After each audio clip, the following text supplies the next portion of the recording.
I've carried this secret for a year, smiling like nothing happened while it ate me alive. Everyone thinks I saved her, but if they knew what I really did, they'd never speak to me again.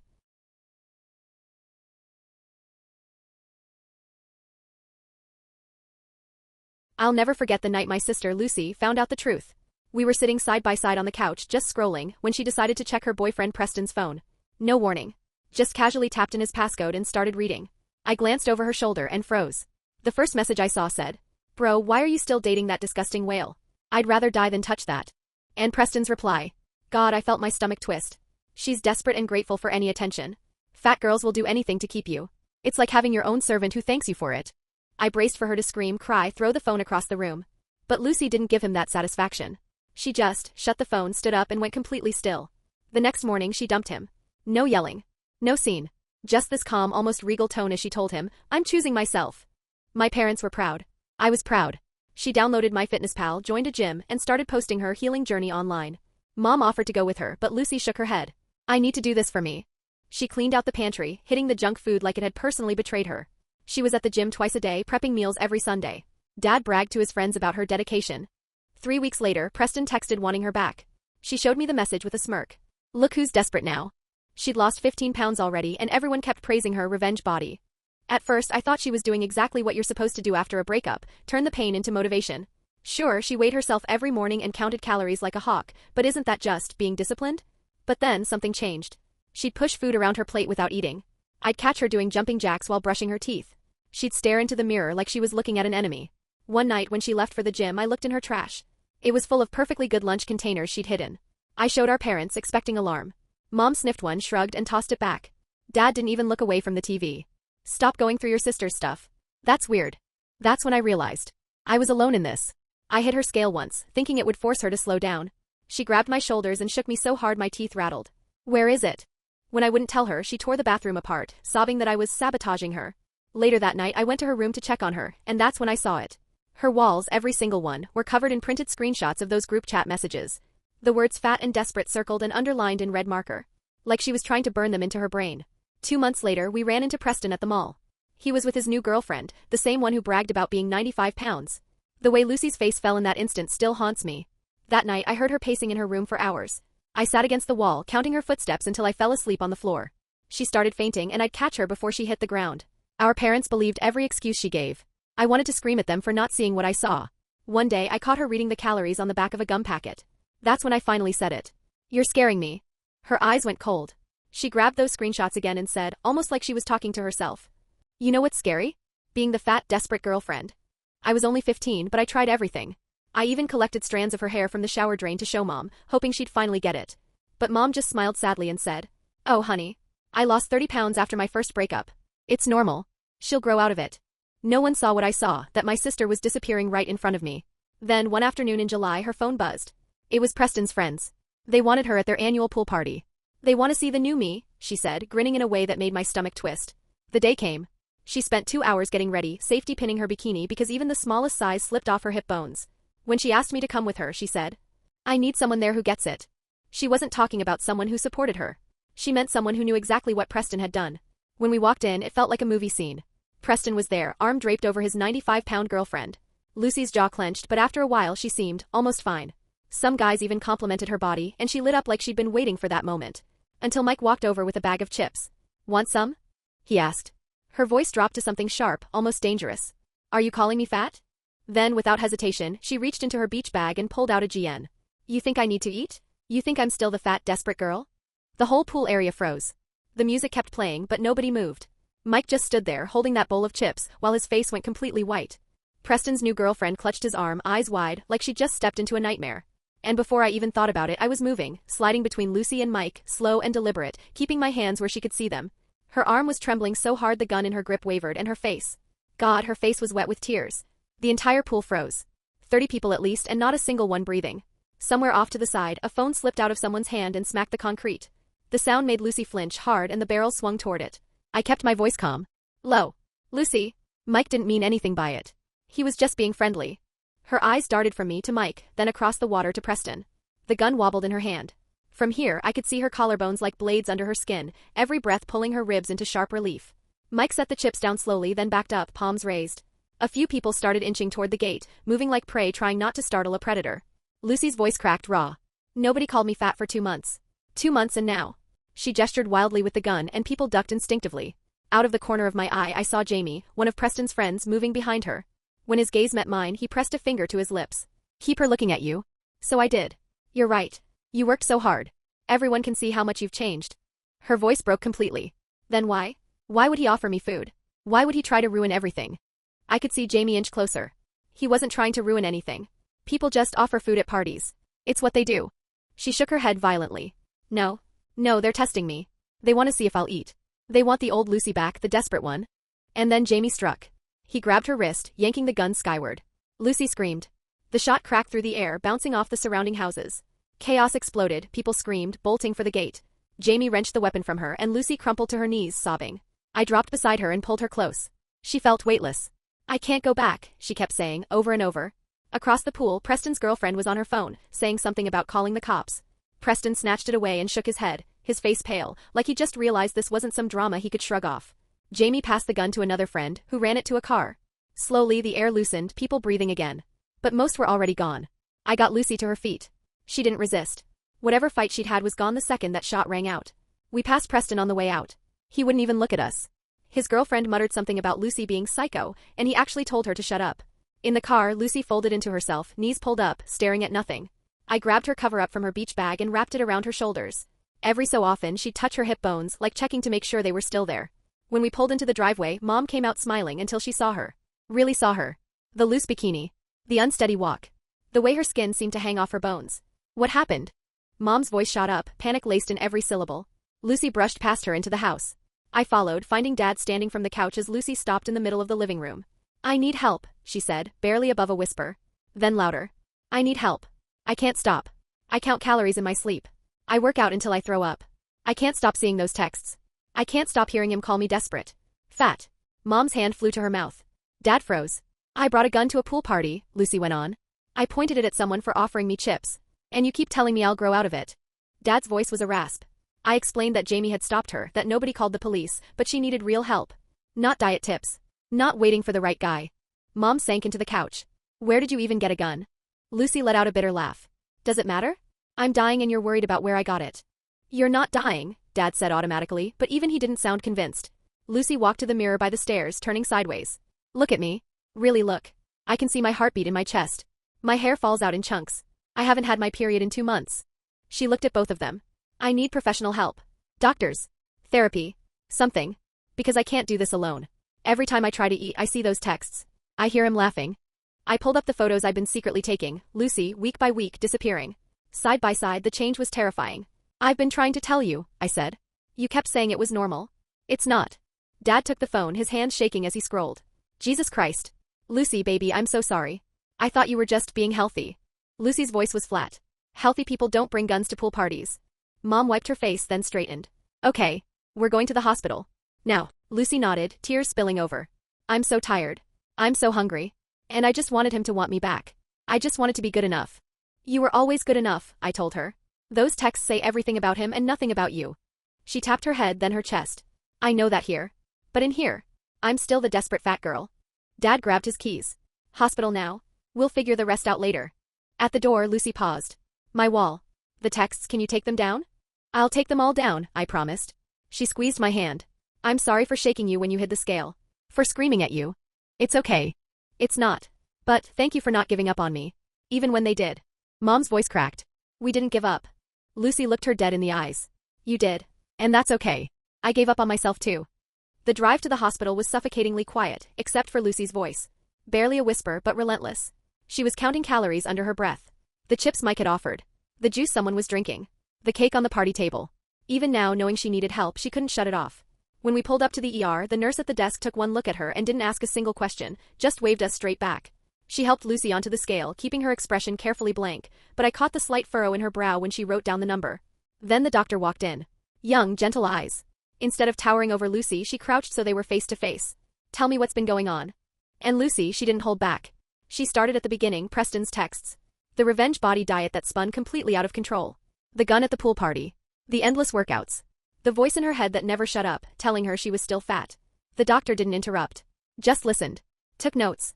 Checked Lucy's heart rate, dangerously low. Blood pressure, too low. Dehydrated. Malnourished. Lucy, you're very sick, she said finally. But you're here now and that's the hardest step. We're going to help you. They admitted her immediately, saying she'd need inpatient care once her body was stable. While Mom and Dad filled out forms, I sat by her bed. Lucy looked at me, eyes wet. I'm scared. What if I get fat again? What if you don't? I said. What if you get healthy? Strong? What if you get happy again? She stared at the ceiling for a long time before whispering. I don't even remember what real happy feels like. Not the fake happy when the number drops. The real thing. You will, I promised. It'll take time, but you will. A nurse came in within 4, explaining she needed fluids and nutrients. Lucy eyed the bag like it was poison. Calories? She asked, barely audible. No, the nurse said gently. Just medicine to help your body work better. Eventually, she drifted off to sleep. She looked so small in that bed, so breakable. Mom sat on one side holding her hand, Dad paced at the window, restless. Mom's voice cracked as she kept saying, how did we miss this? How did we let it get this bad? My phone buzzed, Jamie asking if she was okay. Then Mike apologizing like he'd done something wrong. Word about the party was already getting around. I told them Lucy was getting help and begged them not to spread it further. Jamie promised to keep it quiet and said the gun was locked in his dad's safe. Even Preston texted. Just 2 words, I'm sorry. I didn't answer. Too little. Too late. The doctor returned with treatment plans, therapy, nutritionists, support groups. She warned us it would be a fight. Lucy would resist. She'd have bad days. But at least she wouldn't be fighting alone anymore. As visiting hours ended, Lucy stirred. Don't leave, she murmured. I'll be back first thing tomorrow. And every day after that. Love you. Love you too. Walking out, I felt something shift in me. The secret was over. The pretending was over. When we got home, I went straight to her room. The walls were still covered with those printed texts, desperate, circled over and over in angry red ink. I peeled each one off carefully, crumpling them into a pile. Behind one, I found an old photo, Lucy and me at the beach 2 summers ago, both laughing, holding ice cream cones, not thinking about calories or boys or revenge bodies. I kept the picture and tossed the rest. Tomorrow I'd show her. A reminder of who she was before Preston. Before all of this. The scale went in the trash. Healing couldn't be measured in pounds. The next morning the house felt heavier. I found Mom in the kitchen, staring into her coffee like it might give her answers. Dad sat across from her, looking years older than yesterday. I grabbed orange juice from the fridge and saw them. Lucy's meal prep containers, neatly lined up, each one labeled in her handwriting with exact calorie counts. Mom followed my eyes, then got up abruptly and flung the fridge open. She pulled them out one by one, her face tightening with each label. Dad picked one up. Lunch, 127 calories. Inside, 3 cucumber slices and a tablespoon of hummus. Another, dinner, 89 calories. Just lettuce and lemon juice. Mom's hands trembled. Then, with one sweeping motion, she dumped every container into the trash. I spent the morning going through Lucy's room more thoroughly. Under her bed, stacks of notebooks, each page a food log starting the day after Preston's texts. Every bite, every sip, every calorie counted and recounted. The numbers dropped steadily. Some days, less than 300 calories. In the closet, behind old shoes, I found garbage bags stuffed with her clothes. On each bag, in thick marker, never again. At the bottom of one, the dress she'd worn to Preston's birthday dinner 6 months ago. I held it up and realized just how much of her had vanished. Her laptop was still open. The screen lit up to reveal dozens of tabs, calorie calculators, fasting forums, Thinspiration before and after photos. One tab showed a calculator for calories burned just existing. She'd entered her stats again and again, each time with a lower weight. She'd been planning her disappearance in plain sight. And none of us stopped her. I started taking pictures of everything. The notebooks, the labels, the portions. Not for the police. Not for the hospital. For Lucy. For the moments when her illness would whisper, you're fine. Everyone's overreacting. Just 5 more pounds and you'll be perfect. Mom appeared in the doorway, already dressed for the hospital. Her eyes fell on the notebooks spread across the bed. She picked one up and flipped through it, her face breaking as she read. Page after page of calorie counts. And then, in Lucy's handwriting. Failed today. Ate 400 calories. Preston's girlfriend, 95 pounds. I need to be 90. We drove in silence. Dad's hands were locked on the steering wheel so tight his knuckles were white. The psych ward didn't feel like the ER. It was quieter. But heavier, like the air itself was watching you. Those meal prep containers labeled dinner, 89 calories had been chilling enough at home, but here? They felt like props from the scariest movie imaginable. Who knew lettuce and lemon juice could be so terrifying? We had to sign in at a security desk before the doors buzzed open. Lucy's room was bare, every detail designed so she couldn't hurt herself. And yet she still looked smaller, even in the daylight, the hospital gown swallowing her frame. She tried to smile when she saw us, but it didn't make it to her eyes. A nurse told us she'd been caught trying to work out in bed, even with monitors hooked up to her. They'd found her doing wall sits in the bathroom at 3 in the morning. Her electrolytes were unstable. Her heart rhythm was off. They couldn't even start the refeeding process until her body was safe enough to handle it. Mom leaned in to hug her, but Lucy flinched, arms wrapping around herself. I knew that move, she was checking her ribs. Dad stood by the window, looking like he'd rather be anywhere else. Then Dr. Martinez walked in, young, kind, calm. She sat eye level with Lucy and explained, medical stabilization first, then an eating disorder unit. Months of treatment. Lucy's face drained of color. She started bargaining instantly. Promising to eat at home. Swearing she didn't need to stay. But Dr. Martinez explained what starvation does to the brain, how Lucy literally couldn't think clearly about her own body until she was nourished again. During visiting hour, Lucy didn't want to talk about treatment. She wanted to talk about the pool party. Who saw what? What they were saying. I told her Jamie and Mike had kept it quiet, but she still didn't believe me. Her hands kept going to her collarbones, like they were good luck charms she couldn't let go of. Mom tried to coax her into opening up. Dad started talking insurance and missed work. She just shut down. So I pulled out my phone and showed her that beach photo, the one where we were laughing with ice cream cones in hand. She stared at it for a long moment before pushing it away. She's huge, Lucy said flatly. Disgusting. Unlovable. And that's when it hit me, she couldn't even see the truth anymore. The drive home felt endless. Mom cried softly in the front seat. Dad drove like he was on autopilot. I sat in the back replaying the look on her face when she saw that photo. My sister was trapped inside something I couldn't touch. That evening Jamie came over, still pale from the day before. He handed me a small bag, the gun. His dad had unloaded it and locked it up. We didn't know what else to do, so Dad stuck it in the office safe. Jamie said Preston had been asking about Lucy, actually worried. Apparently the pool party had shaken him, made him see the damage his words had caused. His girlfriend dumped him right there at the party. I won't lie, that part felt satisfying. But it didn't erase what he'd done. The days started blending together. Morning hospital visits. Afternoons spent gutting the house, no more magazines, no more mirrors, no more scale. Evenings pretending we weren't crumbling as a family. Lucy's body began to stabilize, but it was slow. The doctors were careful with refeeding, too fast could kill her. She fought them at every turn. Hiding food. Doing sneaky workouts. Lying about what she'd eaten. I started obsessively researching eating disorders. Learned how starvation rewires your brain. How perfectionism and control play into it. The more I read, the more I realized, this wasn't going to be a quick fix.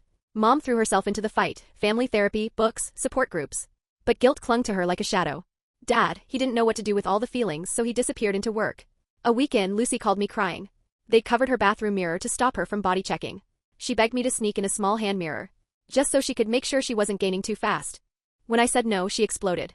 Screamed that I was jealous, that I wanted her to be fat again. She hung up. When I called back, the nurses told me she'd lost phone privileges. The next day, she apologized, voice soft, tearful. But I could see it in her eyes. She still wanted that mirror. Dr. Martinez reminded me this was normal. Lucy's brain was starving, and starving brains can't see reality. It would take time. And food. And more strength than any of us thought we had. After a while, I started visiting Lucy alone. Sometimes it was because my parents were too busy or too drained, but honestly, I think she opened up more when it was just the two of us. She told me things I don't think she'd ever admit to Mom or Dad, like how she counted the calories in her 4 fluids, or how she'd worked out exactly how many steps it took to get from her bed to the bathroom. She'd do calf raises during therapy sessions, just enough to feel like she was still burning something. The eating disorder unit was a strange mix. Teenagers. Adults twice my age. Some were further along, able to finish a meal without flinching. Others were like Lucy, still fighting every single bite like it was poison. Sometimes I got to sit in on group therapy. And it was haunting. Different people, different lives, but the same triggers, the cruel comment that never left their head, the one diet that spiraled into obsession, the way starvation could become addictive. I'd look at Lucy and think, this is exactly how it started for you. 3 weeks in, she had what Dr. Martinez called her first breakthrough. In a family session, Lucy finally talked about Preston's texts without defending him or blaming herself. She admitted she'd printed them out, taped them to her wall, circled the words in red, and used them like fuel. Every morning she'd stare at them to remind herself why she couldn't eat.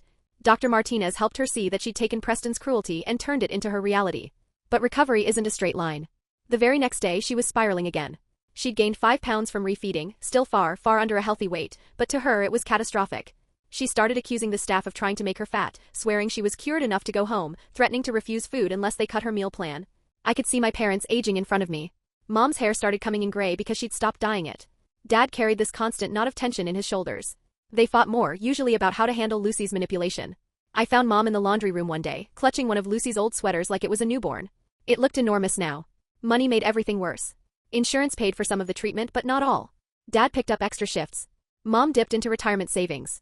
I overheard them whispering about second mortgages late at night. Meanwhile, I was trying to keep my life from collapsing completely. School had started, but I could barely focus. Friends asked where I'd been all summer. I gave vague answers, family stuff, because how do you explain that your sister's been disappearing in slow motion? One afternoon, I found a letter in Lucy's desk drawer. It was to Preston. She never sent it, but she'd written every brutal detail, how his words echoed in her head every time she looked at food, how she'd rather die than be the disgusting whale he described. It was dated 2 weeks before the pool party. She'd been planning something desperate for a while. I brought it to Dr. Martinez. She wasn't shocked. She told me suicidal thoughts were painfully common in eating disorders, that the GN incident wasn't an outlier, that this disease had one of the highest mortality rates of any mental illness. Lucy's team decided she needed more than the general unit could offer. They recommended a residential facility 2 hours away, with 24/7 specialized care for months. It hit our family like another punch to the gut. Mom immediately started researching. Dad was already calculating weekend drives. Lucy said no before they finished explaining. But she didn't have a choice, she was still too sick to legally discharge herself. The day before her transfer, she begged me to help her run away. She'd planned it all, I'd distract the nurses, she'd slip out, we'd drive to another state where no one knew her. She laid it out in perfect detail, her hand cold and bony in mine. When she finished, I said, "I love you too much to help you die." She ripped her hand away and didn't say another word to me that day. The residential facility looked more like a big, cozy house than a hospital. Her room had warm colors and a garden view. The staff used their first names and spoke with a kindness that didn't feel forced. But Lucy still looked terrified. Mom hugged her and promised to visit every weekend. Dad mumbled that he was proud of her. I gave her the framed beach photo, the one of us laughing with ice cream cones. She didn't look at it, but she didn't throw it away either. Driving away felt wrong. She was standing at the window, so small she barely filled the frame. Every part of me wanted to turn back to take her home, even knowing home wasn't safe for her. Mom cried the whole way. Dad's grip on the wheel was white-knuckled again. The house was emptier without her. Even when she'd been sick, at least she'd been here. Now her absence filled the place like fog. I found myself checking her room like she might just be back. We weren't allowed contact for the first 2 weeks while she adjusted. 14 days felt like 14 years. I threw myself into schoolwork trying to catch up, but nothing felt normal anymore. When we finally visited, she looked different. Not heavier yet, but something in the way she stood was less brittle. She showed us the garden, introduced us to other residents. In family therapy, she actually ate a small meal, leg bouncing under the table, but she did it. Her therapist explained they were doing trauma work alongside nutritional rehab. Not just feeding her body, but digging into the perfectionism, the control, the beliefs that tied her worth to a number on a scale. Lucy was learning slowly that thinness wasn't the same as value. Recovery wasn't some steady climb. The next time we visited, Lucy was deep in it again, convinced everyone was plotting to make her fat. She'd been caught working out in her room at night, so they'd taken away her recreation privileges. She spent the entire visit railing about how unfair it was, insisting she didn't belong here with the really sick people. I wanted to grab her shoulders and make her see, "Lucy, you are one of the really sick people." But I'd learned the hard way that arguing with the eating disorder was like yelling into a hurricane. So I didn't push. I talked about school, about a dumb movie I'd seen, anything that wasn't food, weight, or treatment. Every now and then I caught these fleeting glimpses of my real sister, the one who laughed, who teased me, but they never lasted long. Meanwhile, the money stress was eating away at us. Dad sold his classic car, the one he'd spent years restoring. Mom picked up freelance work at night. I got a part-time job at a bookstore and handed over my paychecks, even though it barely made a dent. We never told Lucy the details. The last thing she needed was more guilt piled on top of everything else. Then, out of nowhere, Preston showed up at our door with flowers and an apology. Dad nearly slammed the door in his face, but I convinced him to let Preston speak. He cried, actually cried, saying he never meant for things to get this bad. Maybe he meant it. Maybe he didn't. Either way, it didn't erase what he'd done. We told him Lucy wasn't ready to see him, maybe never would be. The flowers went straight into the trash. Lucy's progress was a slow grind. She started participating more in group therapy. She finished her meal plan without hiding food. On good days, she'd journal instead of counting calories. The treatment team celebrated every win, but I could see how much they cost her. One day she asked about the GN incident, terrified she might still face charges. We told her no one had pressed charges, that Jamie's family understood she'd been sick. She looked relieved but also ashamed. Dr. Martinez started working with her on self-forgiveness, teaching her to separate who she was from what the illness had driven her to do. The facility held a family weekend once a month and we went every time. We learned how to support meals, how to talk without triggering. I met other siblings, people who understood the unique pain of watching someone you love disappear into themselves. One girl told me her brother had been in treatment for 2 years, with multiple relapses before stabilizing. It was both terrifying and comforting, proof that we weren't failing if Lucy didn't get better fast. Lucy began opening up more about Preston in therapy. She admitted those texts I'd seen weren't the first, that he and his friends had been mocking her weight for months. She pretended not to notice because she was terrified of losing him, until every insult became part of her own inner voice. Her team added trauma-focused therapy, digging into those memories and slowly untangling her worth from his cruelty. It was brutal work. After those sessions, she'd call me, her voice wrecked from crying, emotionally drained from confronting everything she'd buried under starvation and workouts. 6 months into treatment, she was medically stable, but still fragile. The team recommended stepping down to partial hospitalization, supervised housing with other women in recovery, plus a full day of therapy and meal support. I helped her unpack in the small apartment she'd share with 3 others. It had strict rules about food, exercise, even bathroom use. She hung her clothes by size, keeping the smallest ones front and center even though they no longer fit. We started having family dinners in the facility's dining room. Staff watched every plate. Lucy had new tricks, spreading food around to make it look eaten, cutting it into crumbs. Sometimes the other residents would call her out, which always ended in tense standoffs. Around this time I was trying to write college essays, but every prompt about overcoming challenges just led me back to Lucy. Mom found me crying over my laptop and suggested I write about something else, but Lucy's illness had swallowed up so much of our lives, it was hard to think of anything else. The partial program was strict, therapy and groups from 9 to 5, Monday through Friday. Lucy complained constantly, but slowly I saw changes. She stopped sneaking in leg lifts during TV time. She managed a whole meal without crying. Then came the setback. She'd run into Preston's new girlfriend at a coffee shop, even thinner than before. At lunch, Lucy locked herself in the bathroom and did jumping jacks until staff found her. It wrecked weeks of progress. Dr. Martinez adjusted her plan again, adding more trauma work and exposure therapy. They started taking her out to eat in public, first with staff, then with family. These outings were agonizing. Lucy scanned menus for the lowest calorie option, bargained over portions, sometimes fled to the bathroom mid-meal. Dad struggled most with those meals. He'd go quiet, rigid. Mom would try to keep conversation light while I played translator between them. Then insurance dropped the hammer. They wouldn't cover the partial program anymore. They said Lucy was stable enough for outpatient, despite the team's protests. Mom spent hours on the phone appealing. Dad started working Saturdays. Lucy picked up on the tension immediately and started insisting she could manage recovery at home. The disease knew exactly how to use our fears. I got a second job tutoring. When Lucy found out, she broke down, saying she wasn't worth bankrupting the family. Dr. Martinez spent an entire session helping her separate her worth from the cost of her care. Around then, Preston reached out to me directly. He'd been in therapy, trying to face what he'd done. He wanted to write Lucy a letter, no excuses, just full accountability. Her team thought it could help. Lucy agreed to read it in session. The letter was brutal. Every insult, every joke at her expense, laid out in black and white. He admitted he'd used her insecurities for entertainment. He didn't ask for forgiveness. He just wanted her to know it was never about her worth. Lucy sobbed the whole way through. Then she asked to keep it. That night she called me and her voice sounded lighter. She said she finally understood. Preston's cruelty had been about his insecurity, not her body. Obvious to us, but for her it was like a wall cracking. It didn't fix her. She still struggled, still body-checked, still counted. But she started talking back to the eating disorder voice. Mom took a leave from work to help her transition to outpatient. It strained us financially even more, but she refused to risk a relapse. She learned to sit with Lucy's discomfort without trying to fix it, a skill I didn't think any of us would master. Weight restoration was slow. Every pound we saw as a win, Lucy saw as a loss. Good days where she understood nourishment was necessary. Bad days where she begged to go back to restriction. Then came something unexpected. Several girls from her old school had started dieting after seeing her transformation photos online. The guilt crushed her. She realized she'd become the same kind of trigger that Preston's girlfriend had been for her. In therapy, they worked through the guilt. Lucy decided she wanted to speak at her old school about eating disorders. It took weeks to prepare, crafting a message that was honest but safe. The night before, she practiced for us, hands trembling. The next day, she stood in front of 200 students and told the truth. She showed them what those after photos didn't: the hospital stays, the gun at the pool party, the endless therapy. She didn't glamorize recovery either. She said she still struggled every day. Afterward, students came up to her, some admitting they'd copied her old diet posts, others confessing they'd been hiding food from their parents. Lucy gave them resources and told them to get help now. That was the day I realized my sister wasn't just surviving anymore. She was starting to turn her pain into purpose. She was still Lucy with an eating disorder, but she was also Lucy the advocate. Lucy the survivor. Lucy, my sister, who had finally found her voice. Dad had been quiet through most of the storm, unsure how to reach her, until the advocacy work started. Helping Lucy create her presentations, driving her to speaking events, even sharing his own perspective as a parent who had missed the warning signs, it gave them a bridge back to each other. What had been fractured by silence and misunderstanding slowly began mending through shared purpose. When the 1-year mark of the pool party came around, it hit all of us harder than we expected. Lucy wanted to acknowledge it, not with some huge, dramatic gesture, but with something real. We decided on a family dinner at home. Just the 4 of us. No treatment team. No supervision. She made part of the meal herself, pasta. Something that would have been unthinkable months before. She served reasonable portions, sat down, and actually ate while talking with us. It wasn't perfect, her leg bounced under the table, and she still rearranged her food more than she needed to, but she stayed. She finished. And she didn't run to the bathroom. After dinner, Lucy disappeared into her room and came back with a box. Inside was everything she'd once used to feed the disorder: the food scale, the measuring tapes, the diet pills, stacks of exercise logs. She'd been holding on to them, letting go piece by piece until she was ready. That night, we lit a small fire in the backyard. One by one, she tossed each item into the flames, watching them vanish.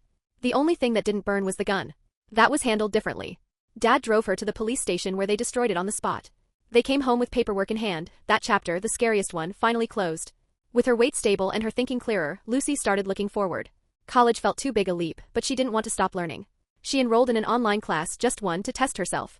It gave her structure without overwhelming her. I started my senior year of high school with a completely different lens than my classmates. While they stressed over essays and prom dates, I carried the memory of almost losing my sister, and the strange, steady strength that came from fighting for her in inches instead of miles.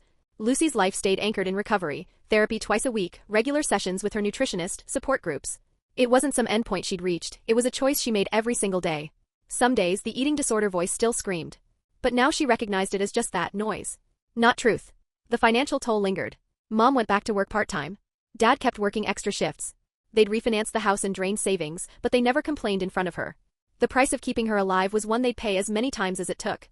Lucy and I built new rituals: Wednesday movie nights with popcorn we didn't count, Saturday morning walks where food and bodies were off-limits as topics.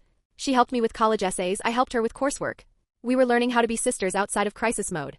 Then came her biggest test, an invitation to Preston's wedding. The fiancé was someone Lucy had never met, someone who knew nothing about the text that started it all. She stared at that invitation for days before deciding she wasn't ready. Maybe she never would be. And that was okay. On the day of his wedding, she didn't sit at home feeling small. She volunteered at an eating disorder awareness event, speaking to parents about warning signs, handing out resources, connecting with others in recovery. She turned what could have been a day of spiraling into a day of service. The ripple effects of her illness touched everything. Mom became an advocate for mental health insurance reform. Dad learned, slowly, awkwardly, to speak about feelings. I chose a college close to home, knowing our family's healing wasn't something I wanted to walk away from. Lucy's body had healed, but her mind was still doing the work. She tackled perfectionism in every corner of her life, not just food. She practiced self-compassion when she stumbled. She built a sense of self that acknowledged her history without letting it define her. Recovery was slow. It doubled back on itself. But it was always moving forward. And as a family, we learned to hold two truths at once. Lucy was recovered, and she was still recovering. She was strong, and she was still vulnerable. We celebrated every victory while knowing the fight wasn't over. That complexity, the honesty of it, became our new normal. And it was so much better than the denial that had almost killed her. If you enjoyed today's drama, just imagine what's waiting in the next one. Hit like, subscribe, and let's go find the next train wreck together. Thanks for watching.